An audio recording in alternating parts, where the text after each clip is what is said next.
Hello there, today we are going to have our first look on Kingston Fury based DDR5 RGB memory modules.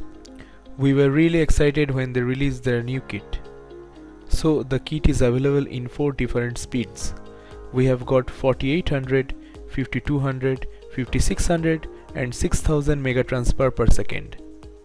The RAM is available in single sticks as well as sticks of 2 and available at 8, 16, 32 and 64 gigabytes of size.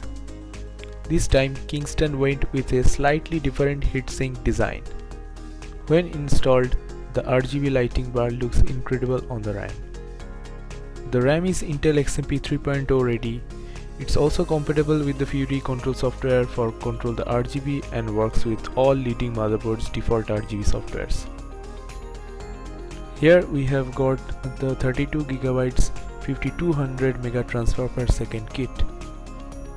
So that's really at the first look and unboxing of the Kingston Fury based DDR5 RGB memories. So goodbye for now.